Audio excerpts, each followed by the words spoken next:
joined here by Michael Wojciechowski, Director of Commercial Optimization at Montana Renewables. We are at the SAF North America Congress 2025. And Michael, first of all, thank you for being here. Happy to be here. Joining us. Excited to have a quick conversation. So as a producer with Montana Renewables, what do you see as the critical drivers for expanded SAF production and use in the U.S.? Sure. As a producer, what we're going to be, firstly focused on is being a responsible operator. How can we do it safely, efficiently? And then that cost element is going to be important to us. How do we control costs in what we do? So responsible, safe, and cost-efficient production is the first thing. Then I think the next thing we're going to be looking for is a nice, well-understood and stable market environment. So that might look like timely guidance in terms of the attributes or the credits that are available in the market, that they're consistent and stable over long periods of time. So just a solid understanding of what market is that we're facing.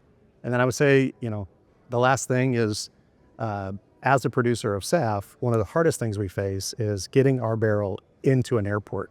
That last mile logistics is just such a challenge. And so what I would say is, how can we partner with the airlines? How can we partner with the customers, the companies that are gonna help us get there, the pipelines, the terminals? What can we do to improve that last mile, which is so difficult for us sometimes? To the extent that we can come together in that space, I think you're going to see a lot more production get to market. Yeah, it'll be interesting to see what happens in these next few years. And you mentioned credit there. Something that came up quite often was 45Z. It was talked about a lot at the Congress, but let's focus on U.S. federal policy with that. Can you elaborate on what you'd like to see happen in the RFS and 45Z rulemakings? Both of them looking like they'll be finalized next year. I get the magic wand, do I? Yes, you get it. You're Cinderella.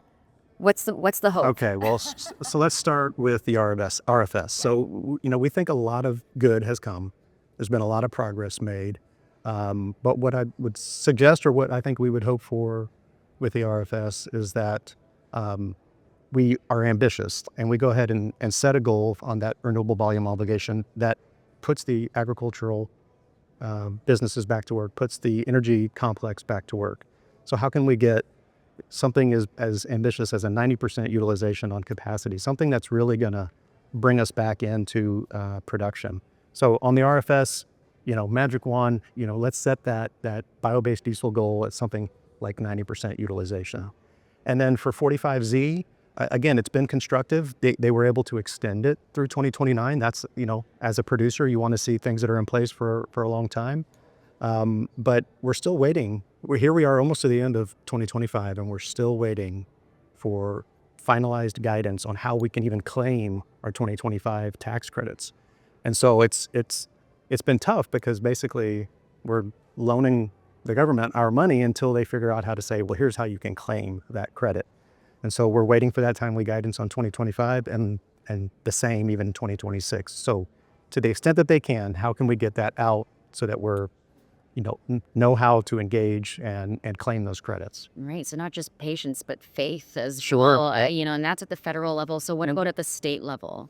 So, the state LCFS jurisdictions, those can be another leg in the stool, right, to bring stability to the market.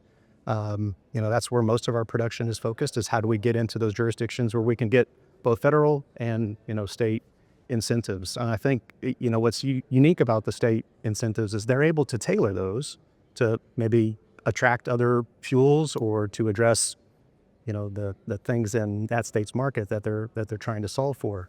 I think what our encouragement would be to the LCFS is when we design those policies, to at least make them as and as fair and equivalent to diesel as possible. But when you can, how can you incentivize the SAF producer? How can you incentivize the SAF gallon to get some more credit? Because it does take more cost, more money to make SAF.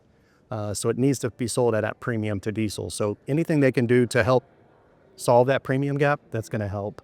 And then the other constructive thing we see from states is the tax credits, right? The most notable being Illinois. So we applaud that. Love to see more of that. You do see more of that in Minnesota. You see more of that in Washington. So, are there more of those out there? We certainly hope so. But those are the types of constructs that are going to help producers like ourselves, increase demand or increase production. Yeah, and stabilize that stool, right? We're in an interesting time, and Yeah, we did two hear legs don't from. work. No, they don't. We wish it did, but it doesn't. Lastly, what are some other priority issues that Sure. you've been facing? Right. So I think for us, as a producer, we go through a gauntlet of audits and certifications. And so I think what we would say here is, to the extent possible, these different regulatory agencies, these different bodies that think these things through, how can they harmonize what they're doing? How can we make smart policies that complement each other, or in cases, consolidate some of these things. So as producers, it's a little bit simpler to understand what we're facing. You see some of this with like Oregon and Washington. They're saying, if you can do this in California, bring that here, and that translates pretty well. So to the extent that we can put, policy in place that's very harmonized, that makes it easy for us to engage the market. I think the other thing that works in that space is, um, the other thing that we're looking for from the market in order to sort of accelerate demand and accelerate growth is book and claim. So maybe you've heard a little bit about it, Yes. if you understand what it might mean. But we see that as a massive enabler to the SAF market. Anything that can optimize costs, lower capital, lower logistics, bring that efficiency to the market. It's going to lower the cost of SAP. It's going to create a market efficiency.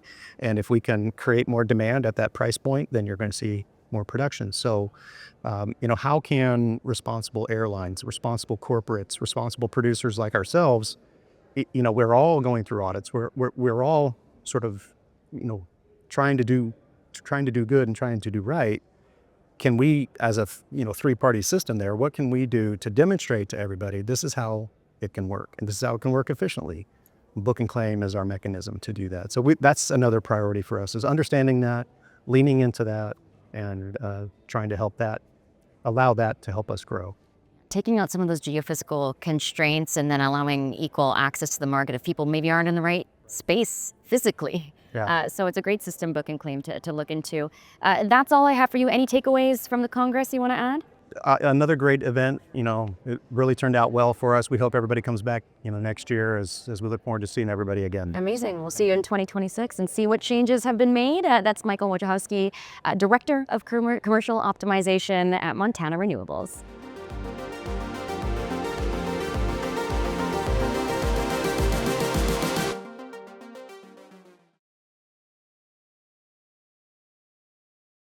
Very good. Thank you.